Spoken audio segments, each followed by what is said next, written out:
सर्व शेतकरी बांधवांना नमस्कार। आपल्या नाशिक जिल्ह्यामध्ये प्रधानमंत्री पीक विमा योजनेअंतर्गत पुनर्रचित हवामान आधारित फळपीक विमा योजना राबवली जात आहे।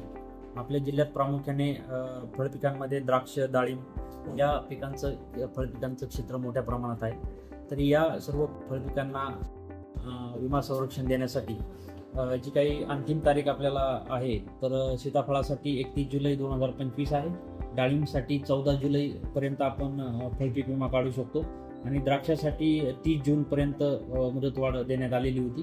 तर आजचा त्याचा शेवटचा दिवस आहे। तर द्राक्ष पिकातील सर्व शेतकरी, डाळिंब पिकातील सर्व शेतकरी बांधवांनी जास्तीत जास्त या योजनेमध्ये सहभाग नोंदवावा। तसेच उद्यापासून क्रॉप इन्शुरन्स वीक म्हणजे पीक विमा आठवडा या अंतर्गत 1 ते 7 जुलै हा आठवडा राबवला जाणार आहे। यामध्ये जास्तीत जास्त शेतकऱ्यांनी या पीक विमा योजनेमध्ये, फळपीक विमा योजनेमध्ये सहभाग नोंदवावा असं आवाहन मी जिल्हा अधीक्षक कृषी अधिकारी नाशिक म्हणून आपण सर्वांना करत आहे।